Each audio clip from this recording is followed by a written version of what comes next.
In what has become a theme for this year's Indiana team, the Hoosiers blew a 15-point second-half lead and fell to the Illinois Fighting Illini 66-60 Saturday night in Bloomington. We've got some very disappointed guys in the sense of they know they could do more. It's a very hurt locker room. And when you fight like that, it should be. Maybe they lost their legs a little bit. Maybe they didn't have the energy, the emotion. They're a young team. And then we were able to take advantage of it. We're a well-conditioned team. I don't think fatigue really had anything to do with what we did. We just weren't able to execute the things that we wanted to, and fortunately it cost us. Illini 7-footer Mike Tisdale led all scorers with 27 points, 13 of which came from the free throw line.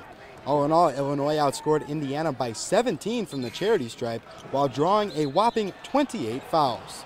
It's hard for me to fathom a 21 foul shot difference in a game of that nature. But again, I'm just going to chalk it up that we're not demanding enough, and we didn't hold our position enough. I know that a couple of times, and we couldn't lower our shoulder enough to get by people. And they did a good job, I guess, moving their feet. So. We just kept going inside and made them make a decision, and it's tough to guard Tisdale. He's big, and I guess they were physical inside. It got us to the free throw line, got them in foul trouble. It stopped the clock, allowed us to, score without the clock moving. As this young Hoosier team continues to develop, Coach Green is stressing the need to build toughness, a trait that will be relied heavily upon in the nation's most physical conference.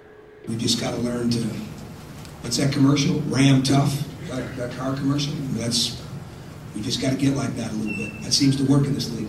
Even in the games before this, it was way more physical than high school ever was, and that's why we get in the weight room, that's why we lift. Up next for the Hoosiers is a trip up to Ann Arbor, where Indiana will look to knock off Michigan for the second time this season. From Assembly Hall, I'm Casey Richards for Palestra.net, the College Network.